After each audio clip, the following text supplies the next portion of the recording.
Good afternoon, everyone. I'm Sotadeology. In today's video, we're going to dissect Sotadeology Lecture 7, The Science of Consciousness. Yes, you heard me right. We're going to dive deep into consciousness. We're going to get the real fact about consciousness. But first thing I want you to have at the back of your mind is that consciousness can be related to instant transmission of information via static and undulating field. That's what I just said is the reality of the universe, and then that is going to be the reality of consciousness as well. We will dive deep into that, and then we get to know how this is meant to be the reality of consciousness. So now on the board here we have time energy wave model. Time energy wave model is what I use to visually illustrate the relationship of time to energy. But basically in this formula of everything, we have evolution of time relative to the emergence of mass convergence. So basically what we need is for us to get how time evolved relative to mass formation. Based on that, we can actually get the entirety of the cosmological space and get the reality of the universe. That being said, this formula, by its application, we have this vertical line, and that vertical line is known as static and undulating field. So the transmission of information that we have here is instant because the trajectory is actually beyond the quantum suspension, and then it travels through the 0 point of the energy wave to connect to the mass worth that we have here, which is positron in this case.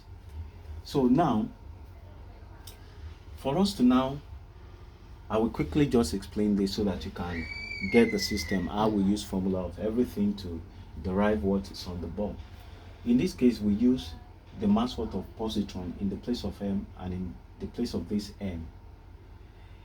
That will actually get us the classical counterpart, which is 2,277,250,000 kilograms.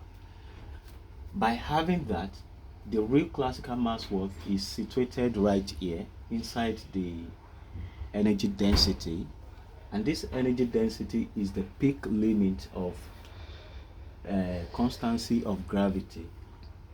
So this diagonal line represents constant trajectory of gravity, while this diagonal line represents constant trajectory of light. Okay, so now this equilateral system that we have right inside the time energy wave model, that is the symmetric nature of the universe. And so we have mass energy conservation right here. From here we get to know that electromagnetic field decays mass worth and then supports the mass accumulation at the classical level. So this whole region is the classical level, while this whole region is quantum level. So now up here we have energy density. That energy density, it will have its own degeneracy pressure right towards the edge boundary, and then the real mass worth formation will have its own degeneracy pressure right at the central point of the system. So now we have another energy density right here, but what I need you to pay attention to is that the mass worth at classical level is right inside the system, while the real mass worth of the quantum mechanics is outside. Based on that, we can say that the mediating particle of electromagnetic field is massless, photons in this case. So now another thing I need you to pay attention to is that the mass convergence is towards the central point of the system, that means that the gravitational trajectory will be towards the central system.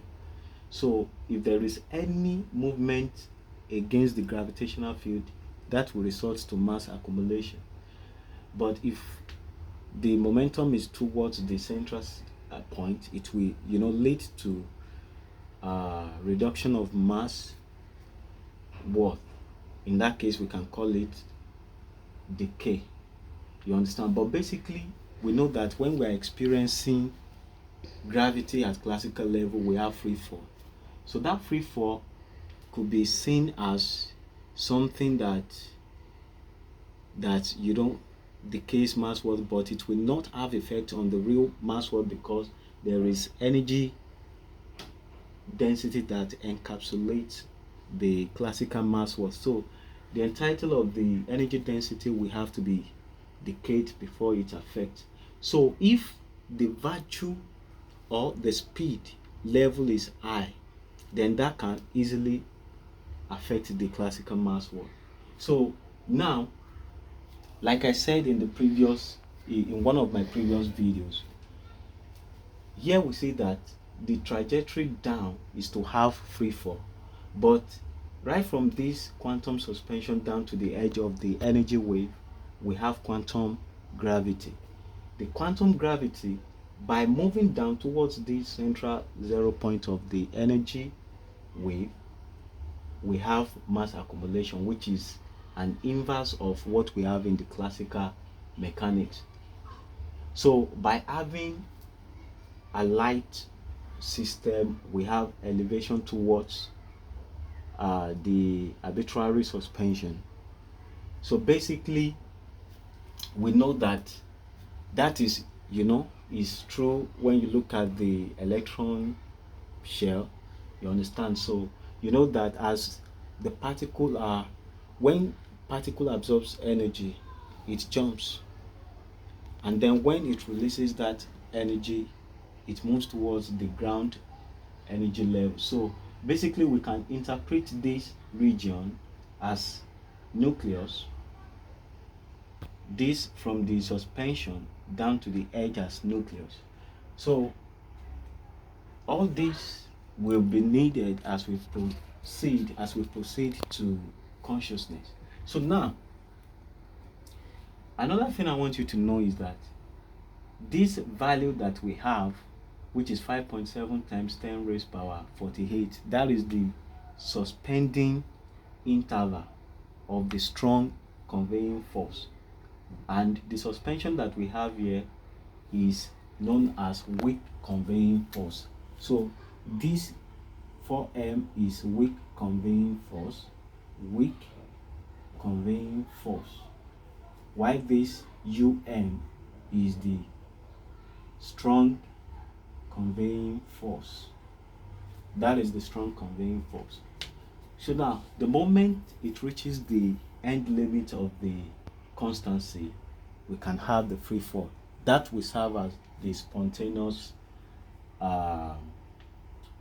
it will serve as spontaneous response to that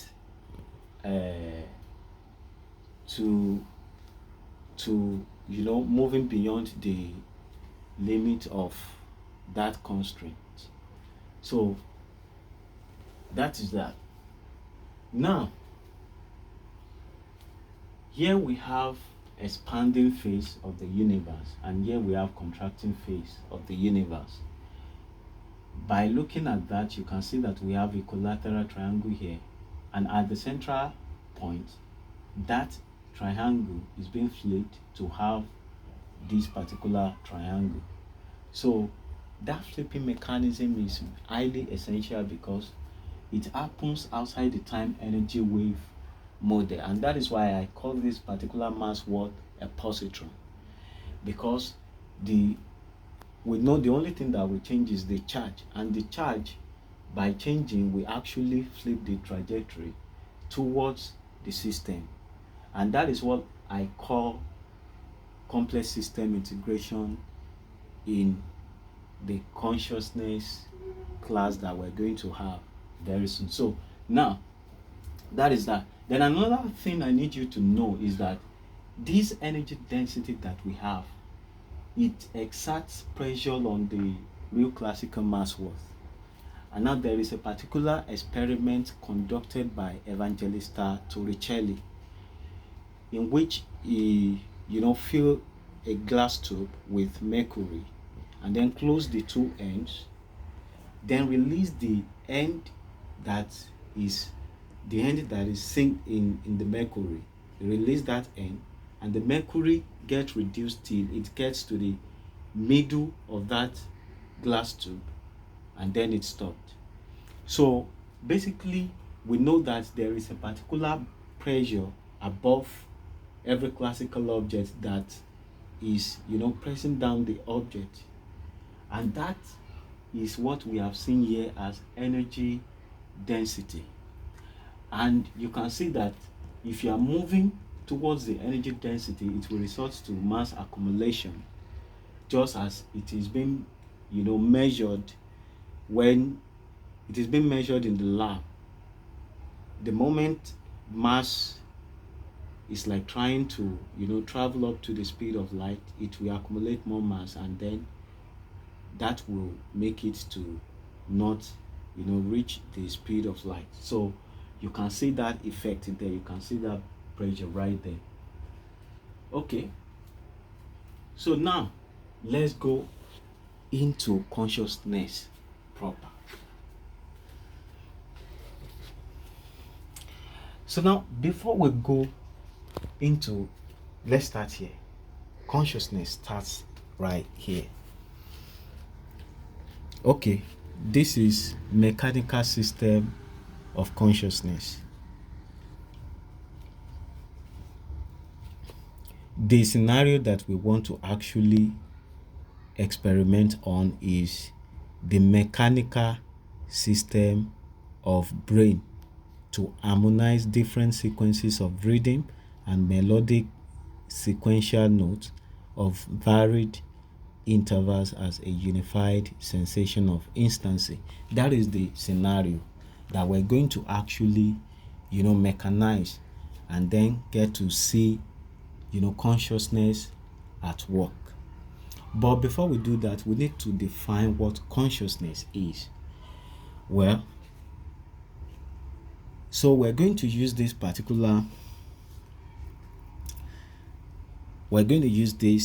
to explain what consciousness is. I need you to pay rapt attention to this definition of consciousness, because every part of this definition is meaningful in its own way.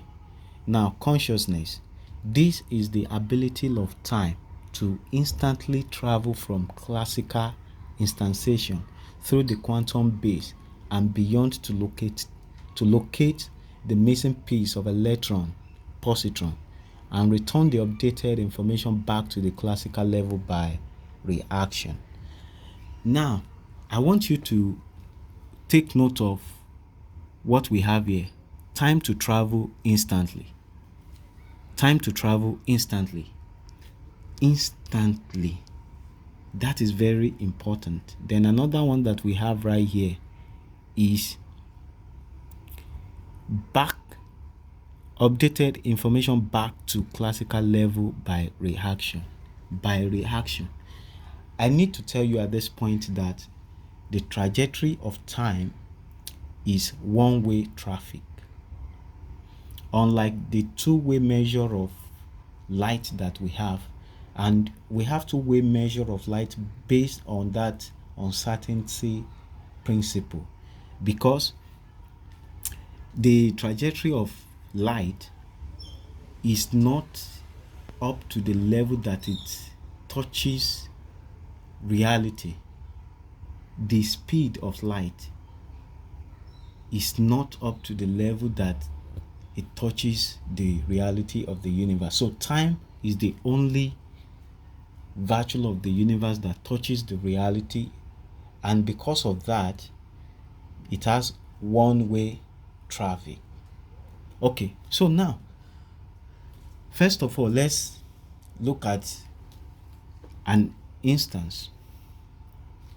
Let's say Mr. A is being pinched by somebody unprepared.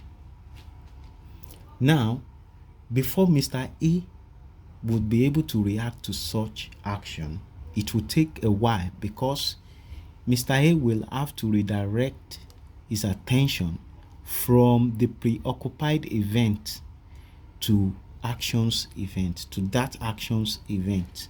And as a result of that, there will be delayed reaction. So based on that, we could have unprepared mindset being set far apart from responsive reaction. So based on this, we might say consciousness is not instantly effective. But if we look at the other example that we're going to, go deep into, we'll see that the effect of consciousness is instant. In fact, it has to be instant for us to have the vertical line from the classical realm down to the quantum realm. It has to be instant. So now let's look at another scenario. Let's assume that Mr. A is being pre-informed about what is about to happen.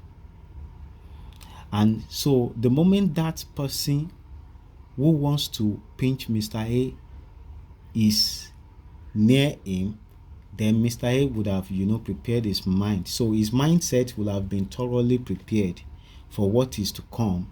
And the moment that person pinches him, then Mr. A can immediately or instantly react.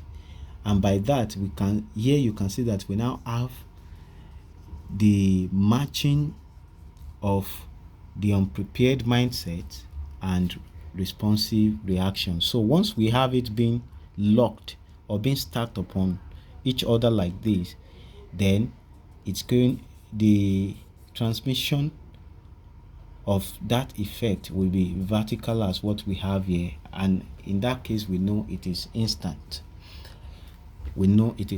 So basically, Mr. A can instantly react to that pinching because of what?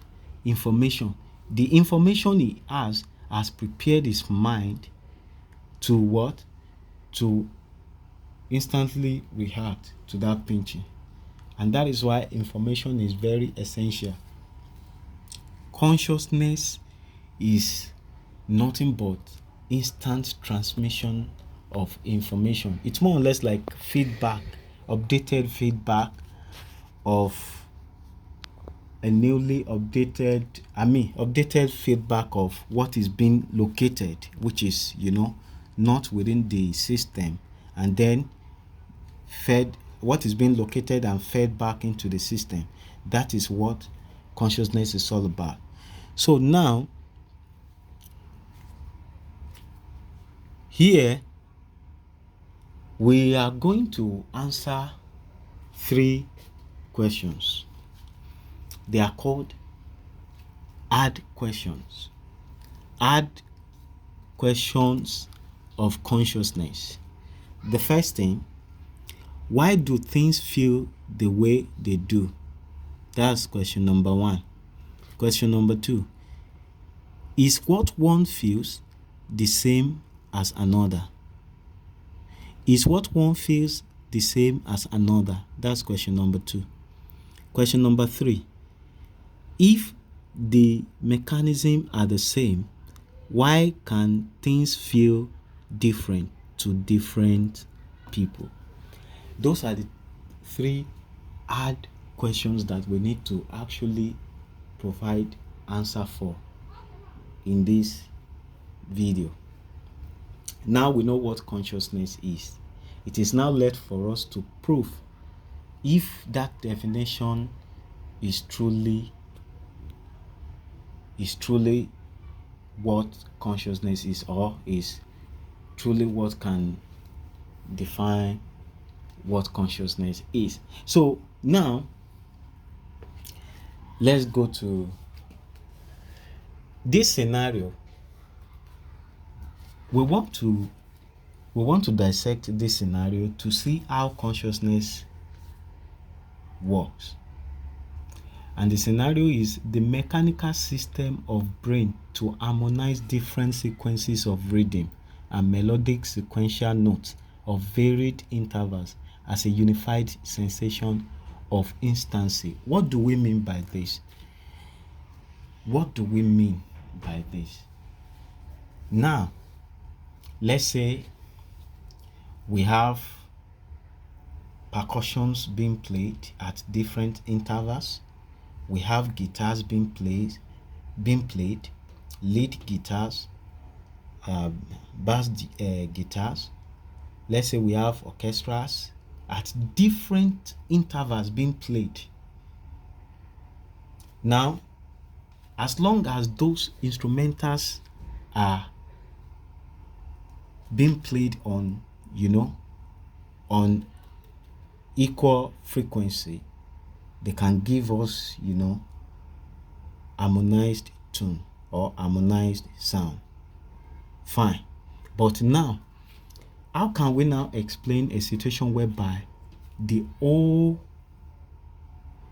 sequences, or rather let me say the whole sequence as a group, how can we explain them coming to us as something that we feel instantly, like something that we feel as something that is being played at the same interval? How can we explain that? That is just the first thing to dissect. So now when we look at this input, now the instrumentals being played will serve as input. And now we have lead guitars, bass, we have drum of varied tempos, we have orchestras of varied sequences. They are all coming. You can see that they are converging right here. And now, once they get to this point, here we have electromagnetic field sample. The first thing I want to point out is that all those things that are being played are being transmitted in form of electric signals. And then that is why I call it electromagnetic field sample. And now once it gets to us, to the, let me say, conscious processing machine, once it gets to that conscious or consciousness processing machine, once it gets to that, then we see that they all get harmonized and will experience it as something that is being played. We experience everything as something that is being played once, even though they are being played at different intervals. But now, beyond this consciousness processing machine, we have another system. That is the system where we have internalization of the missing piece. Now, what is the missing piece? The missing piece is what I call positron in that time energy wave model, which is outside the time energy wave system. But now, we can as well call this a 3D, because when you have been listening to that, if you have been listening to my previous video, you know that I started Sotadeology with dimensions, saying that we can only get the full reality of 2D by transiting to 3D. And so the substrate dimension is the 2D, and it must extend to the higher dimension where it will have higher freedom domain and then power. because basically the electron cannot even be ascertained in the time energy wave model, even in the nucleus, because of the accelerated momentum. And so it has to be extended to higher dimension where there is higher degree of freedom and power. And so by being extended, then we now have that reality of the 2D. We have the full reality of the 2D as it extends into the 3D. So basically, by that virtue of that interconnectivity or that interlocking of dimensions, then we know that for us to have the complete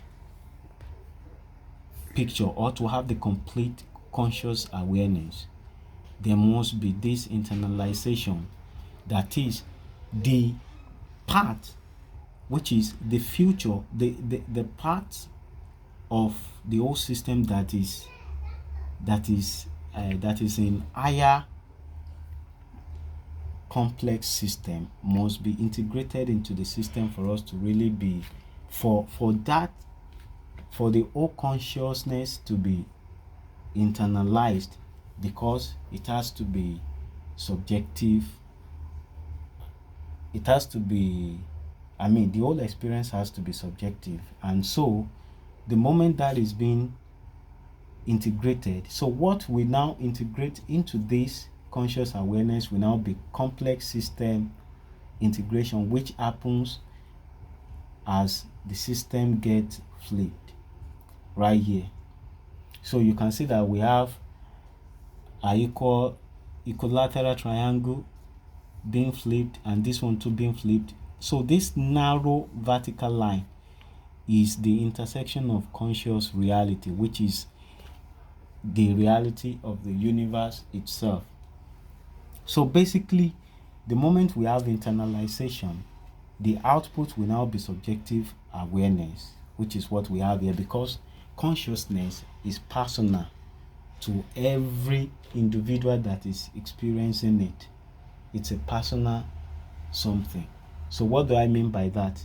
For instance, let's say we have a scene of a marketplace or a scene of street. So if two people are observing that scene, someone might just focus his own attention on somebody that is selling by the roadside. So his own consciousness will actually be different from the other person. The other person might just focus his own attention on a young boy walking on the street, or it might just be somebody playing music by the roadside and things like that. So consciousness is personal to every individual, so it has to be subjective awareness. And that is why internalization of the missing piece is very essential for us to really have that consciousness as something that comes within. So basically, we know that it's not something that actually, comes within. It comes from the outside, but it is being internalized such that we have it as internal experience. So that is that. So now, but there is something I will still have to prove, which is very essential. That is consciousness being an information. I will need to prove that. And so what I'm going to use to prove that is what we have right here. Dynamics of info. Dynamics of info. What do I mean by that? Here I say pain sensation equal to information. What do I mean by that? When you look at this drug, aspirin, its chemical formula is carbon 9, hydrogen 8, oxygen 4. That is the chemical formula. Now, by having this chemical formula, what this chemical formula will do by its structure is to inhibit the formulation of what is known as prostaglandin. Prostaglandin is a chemical release that actually, cause nerve endings. It stimulates nerve. So it stimulates nerve endings when there is injury to any part of our body. So it will send that to the brain, and then brain will then allow us to have that pain sensation. When you look at that, you see that information is what results to pain sensation. So prostaglandin, the moment it continue releasing the chemical, will continue to have the pain. So what aspirin will have to do is to inhibit, to stop the production of that chemical release. And once that is done, that pain will be alleviated. So the pain will be quenched. So basically, when you look at it, the structural or chemical structure of aspirin is information in its own sense. Even the sensation of pain is transmission of information as well. So basically, consciousness is nothing but information. Then the speed at which that information is transmitted will determine what we have, will determine what we are going to have. So basically, dimension limit as well will determine the level of consciousness we have. Because if you are, for instance, let's say the substrate dimension transited into the 3 dimension, then we have full reality of 2D. For us to have the full reality of 3D we have to extend into 4D, and then that is how it will keep on moving for us to have more advanced consciousness. So now, when we look at it, the first question, why do things feel the way they do? To answer that, things feel the way they do by transmission of information, by the arrangement of information, and by transmission of information. That is the answer to the first question. So we have pain sensation because there is this chemical release that is being produced by prostaglandin, and that pain is being quenched or being alleviated by aspirin based on the chemical structure. So that first question is answered. Now the second question is, what one feels the same as another. Now let's look at this second thing, which is shape forms. Shape forms equal information. So what do I mean by that? We usually have some arrangement, chemical arrangement that are similar, but by the atomic bonds they are different. We call this type of chemical arrangement as isomers. So glucose, galactose, and fructose all have the same molecular formula, so which is carbon 6 hydrogen 12 oxygen 6. All of them, they have the same chemical formula, but their atomic bonds are different, and as a result of that, they are going to have different shape. They will have different properties. So basically, what glucose will do will be different from what fructose will do, even though they have the same structure. So what galactose will do will be different from what glucose will do, even though they have the same structure. So now, to answer that second question, Is what one feels the same as another? No, it is not the same. Even though they may be using the same mechanism, the mechanism of consciousness is the same. But conscious experience can be different for individuals. What do I mean by that? Take for instance, let's say you have a scene before you.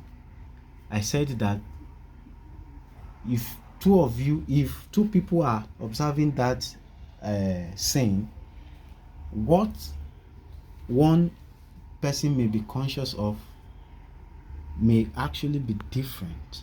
What one person might be conscious of might be different from what other person be conscious of, in the sense that you can focus your attention to what you want to. Take for instance the scenario of different instrumentals being played. You can just pick one instrument and focus your attention on that, then you get full consciousness of that instrument, while the others will be faded. They may be playing on the ground, but they will not be loud as the one you have focused your attention on to.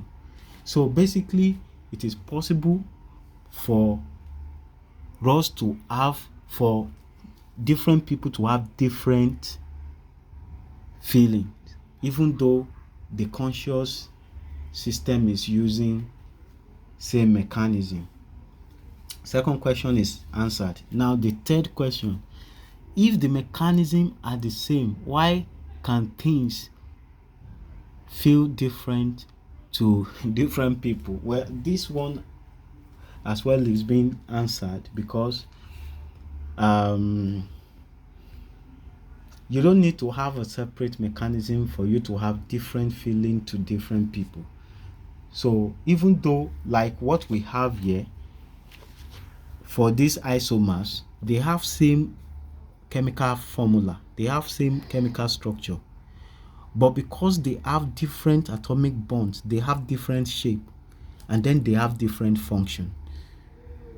So for instance, we can have the same hand. We have all human beings, they have different, they have same hand structure. Now what you use your hand to do might differ, even though you have same hand structure.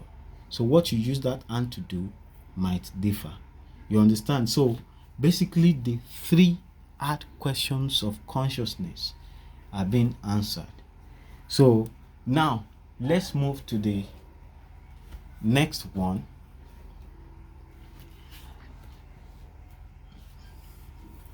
So now the next one is time energy waves field interactions. And so I want to use this to explain that formula of everything has solved virtually everything in the universe, in the sense that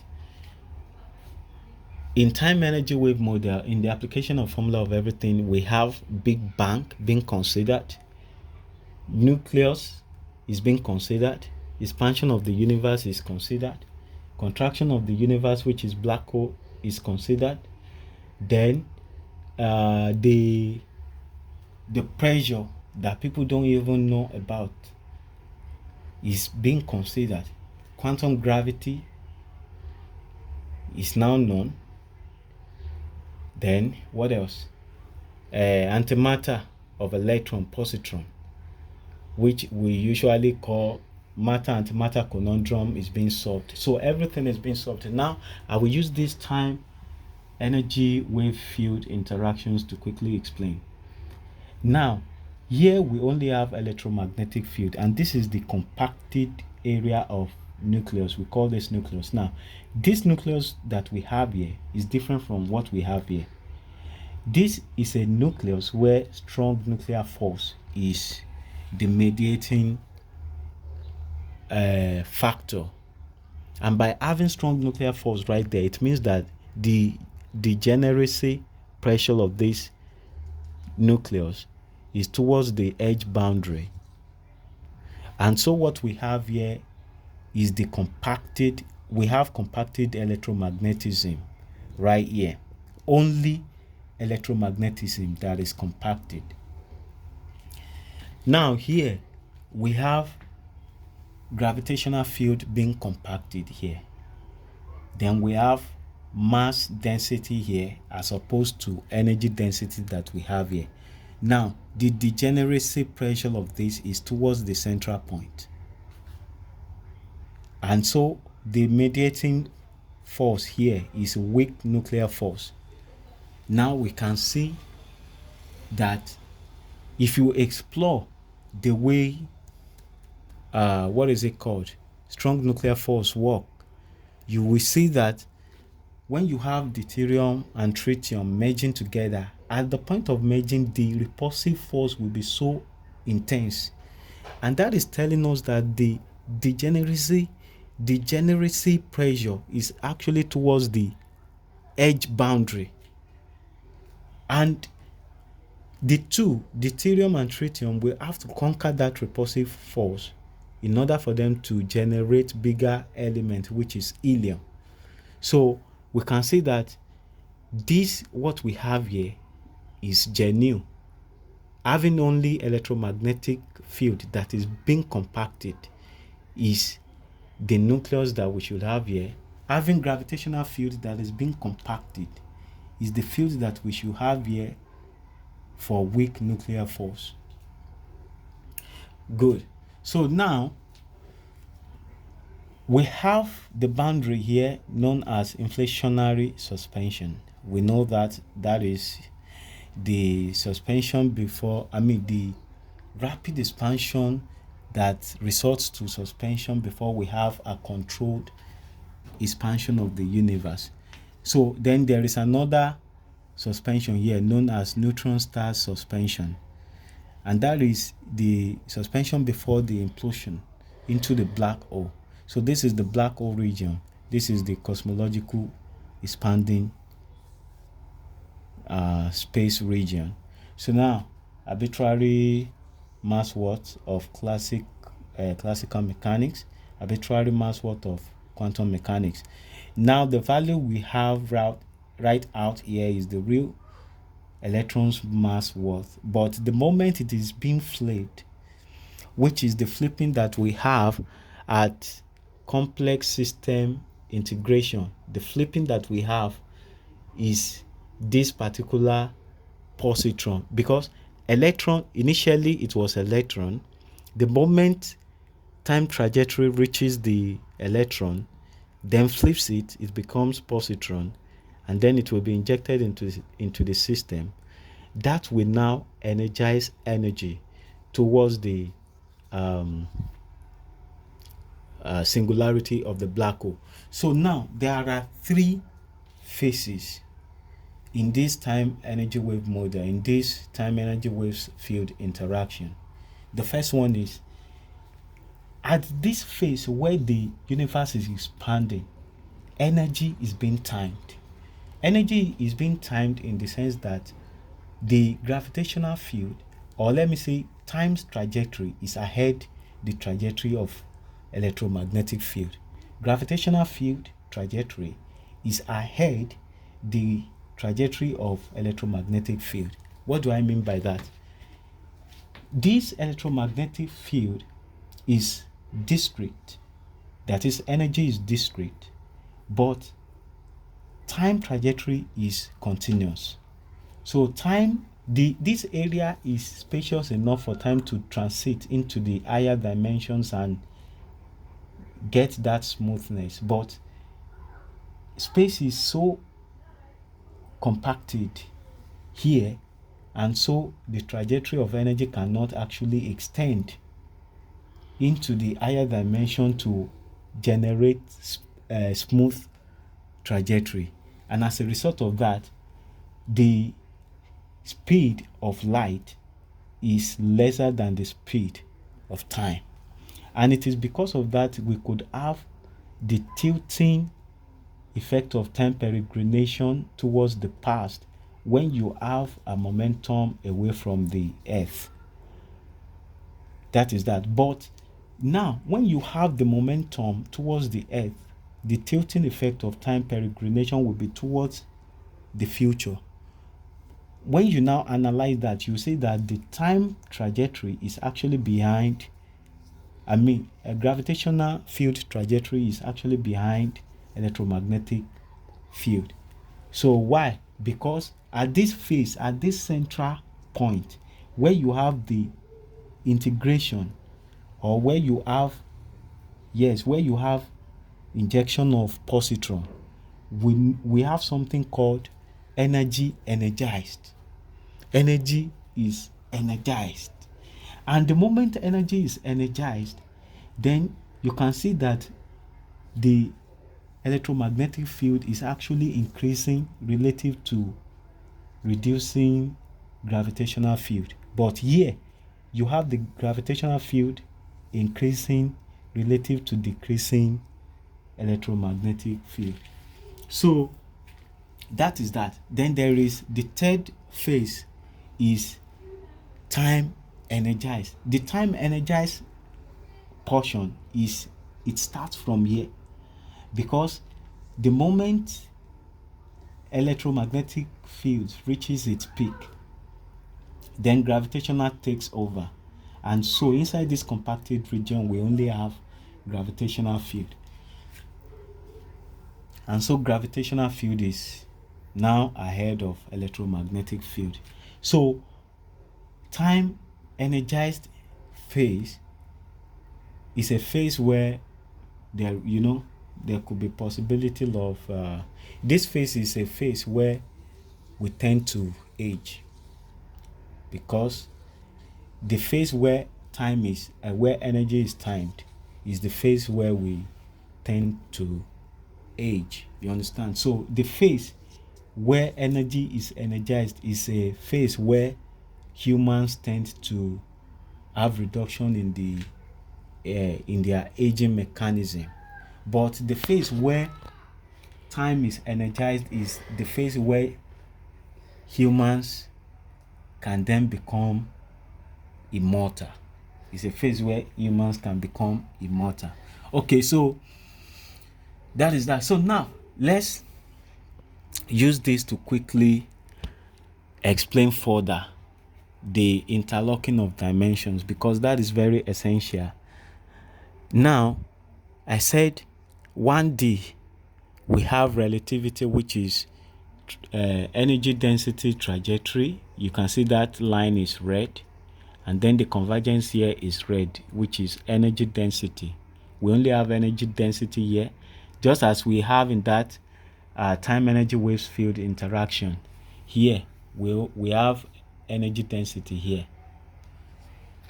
and then from the central point we have mass convergence trajectory towards this blue, and that is here we have mass density, just like I highlighted in the previous in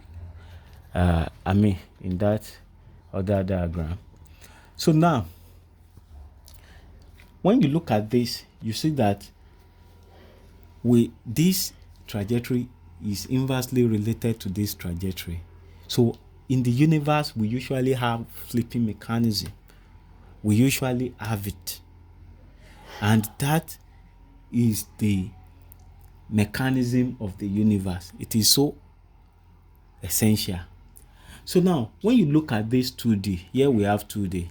Now this 2D, when we have 1D that is inversely related to another 1D, and then they are being interconnected by relativity, we have 2D.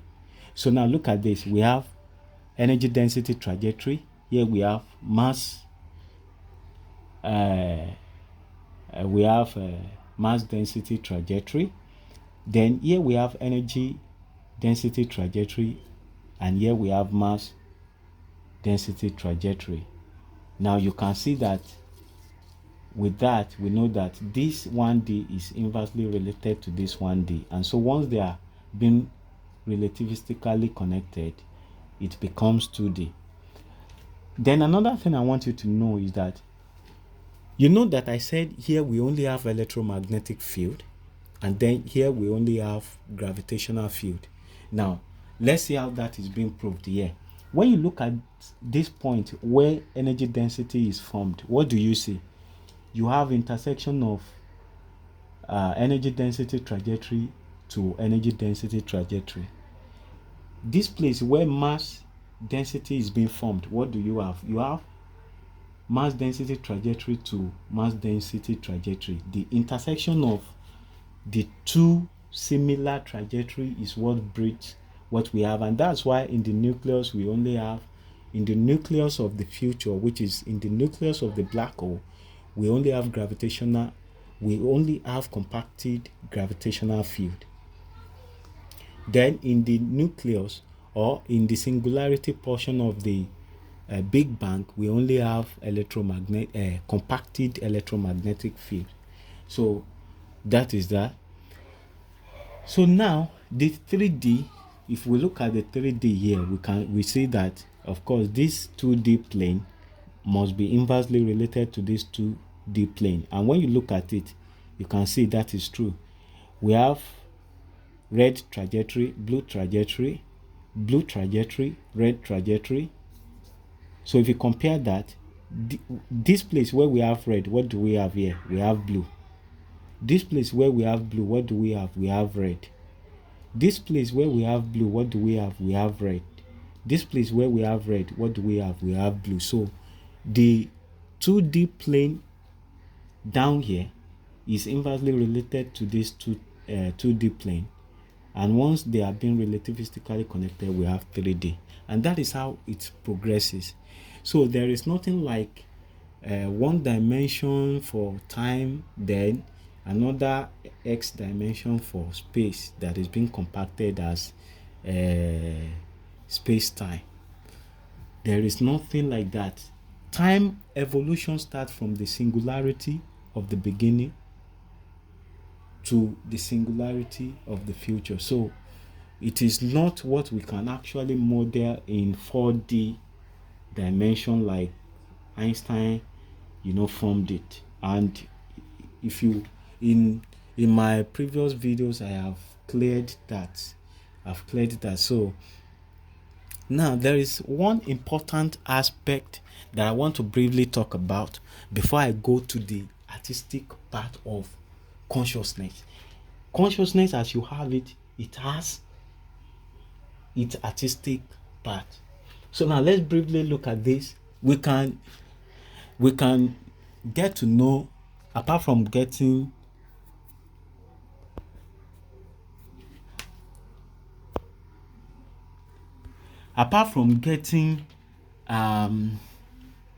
what consciousness is, we can as well get some other things, like we can get what wisdom is. In one of my previous videos, I told you a story of universe where you have time manipulating the energy, and where you have energy being imprisoned by mass convergence. You understand? So you can check out that video to know what that is all about. Now, what is the story that this universe is telling us? The story is this: universe is telling a story of life to live by dying. Does that make sense? Okay, let's proceed and see. So you die to flesh to live, but you live in flesh to die. That is the tapestry of life, death, mystery of the universe. Please let that sink into your head, because all these things are biblical, and I will go into some Bible verses later before we end this video. So now let's look at what wisdom is. Time's manipulation on energy to subdue or to imprison it by mass convergence mechanism is wisdom. Meditate on that properly for you to know that what I'm saying is true. Then the other one that we have here is energy's ability to be everywhere in order to relate by contact is understanding. Get that right too in your head. Then the relativistic scaling of time to energy per constant intervals forward. Let me start from the beginning. The relativistic scaling of time to energy per constant interval towards the smoothness of singularity as a compacted constancy, that is knowledge. So now, here we see that wisdom, knowledge, and understanding, there are three key elements in the story of the universe. So the story briefly is that time and energy, they were at the same rank, and then time challenged energy, that if by its virtue it could know everything and be everywhere, there, that why is it that energy could not see him, because time is invincible. And then based on that, energy agreed for time to actually swallow it, because by swallowing energy, that is how time can can actually interact with energy. And the moment that happens, then energy, getting to know how time works, thought it could outsmart time. Then it quickly jumps out and gets outside the time energy wave model to resume its infinite status again. But time came through and encapsulated it in form of mass convergence, and ever since then energy is being imprisoned by mass convergence, which is knowledge. So, but the truth of the matter is that even though energy could not see time as well could not see the end limit of energy. So they are at the same level in rank before time swallowed energy, and then by that virtue of that manipulation, time then becomes the wisdom of the universe, and then mass convergence becomes the knowledge of the universe, which serves as the boundary limit, and that is what we call dimensions. So that's what we call dimensions. So you accumulate more consciousness as you progress in dimensions, then you accumulate more intelligence as well as you go by dimensions. So dimensions are higher degree of freedom and power. So degree of freedom is ensured by time, while power is ensured by energy. So you can see that relationship. So now let's dive deep into the artistic part of consciousness. Well, this is Mona Lisa portrait painted by Leonardo da Vinci. If you look at this portrait, you can see that it's a masterpiece. So now this painting is a masterpiece of Leonardo da Vinci, and when you look at it, of course it is, look at that beautiful smile. So it's something that is alive. That smile is alive. So this is a testament to the fact that in the static and undulating field, we can have life right inside it, because inside the static and undulating field, even though it is static by the virtue of traveling through the 0 point of energy, it has life. And that is why when you look at this kind of drawing that is meant to be static by nature, it is not a motion picture where you can see the momentum and then feel the liveness of the smile. You understand? So, but having somebody to the likes of Leonardo da Vinci to paint this like this, that anytime you look at the image, you feel the liveness of the smile. It is something out of this world. So now, what am I trying to say? I said reality of the universe is instant transmission of information via static and undulating field. Okay. Now, the liveness of that static and undulating field is as a result of the static combination of the past and the future. We know the past and the future as we have in the time energy wave model. They are the momentum, they are the movement portion, the movement part of the universe, and that liveness of momentum is still there in the static and undulating field. And that is why it is possible that whatever that is being captured right at the event horizon, whatever that goes into the black hole can still be re-imaged. So basically what I'm saying is that information can actually be converted to physical entity, and physical entity can be converted to information. So how am I going to prove that? We can actually prove that by saying, we can prove that by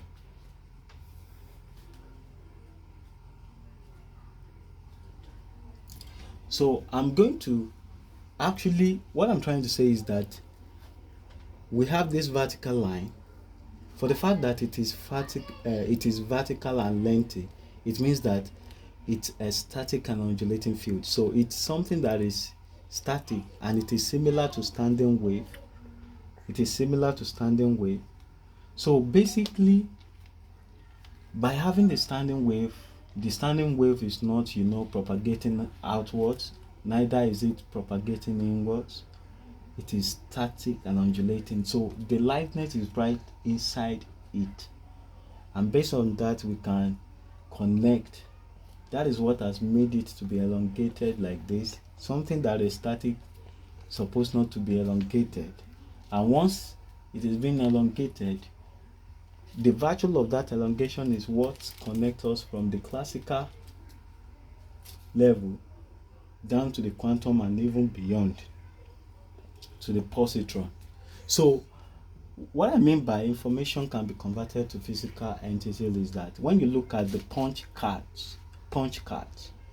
So when we say information is just arrangement of transparent system against arrangement of opaque system. That is information for you. So now, information, when you look at punch card, you know that by arranging that pierced holes the way it should be arranged, you can actually you can actually come up with the sign that can be felt in your hand. So they use punch card to make embroidery design. They use punch cards to make weaving, to make rug design, to make all those things. So information can be converted to physical entity, and physical entity can be converted to information, and we have seen that in transmission hologram. So the laser beam that is that reflects on real objects is not capturing the real object to project it on the 2D screen. It's only capturing the electromagnetic field status around the object.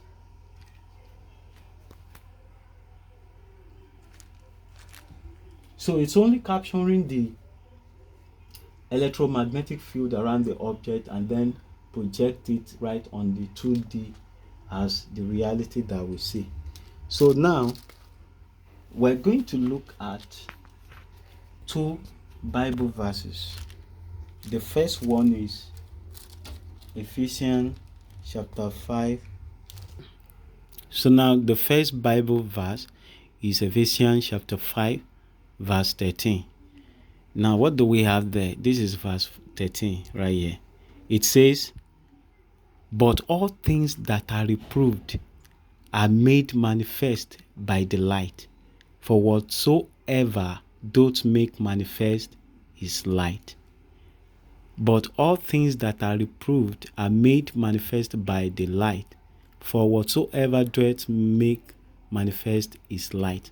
What that is telling us, what we mean by reprove, is that when you put something to task, that is, you put something to task to come to life. So that is what that is saying. Ecclesiastes chapter 3 verse 11, then we will read verse 15. So verse 11, we are there already.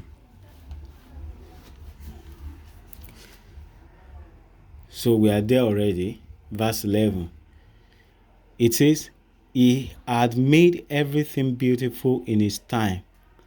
Also he has set the world in their heart, so that no man can find out the work that God maketh from the beginning to the end." Now, the art, what that is telling us, that God has made everything beautiful, and it has set them to be at the heart, which is at the center, so that no man can get to know what God has done from the beginning to the end. So the mystery and the reality of the universe is really at the central phase of time peregrination. So now let's look at the 15, so that you can know that static and undulating field that we discover as the solution at the present phase of time peregrination, you can get to know what Bible says about it. So now 15, look at it. It says, "That which had been is now, and that which is to be had already been, and God required that which is past." So that is telling you, what that is telling you is that the present phase is the static combination of the past and the future. So with that, we have come to the end of this video. You can see that the video is very long. I'm even tired already. Like, I'm so exhausted. So I thank you for your time. So I'm going to put the link to my research publication in the description below. Make sure you click on that to explore the research publication of the time theory of the universe, and then seeing the anatomy of quantum gravity through formula of everything. So make sure you subscribe to this channel so as to be updated for the subsequent uploads. Thank you.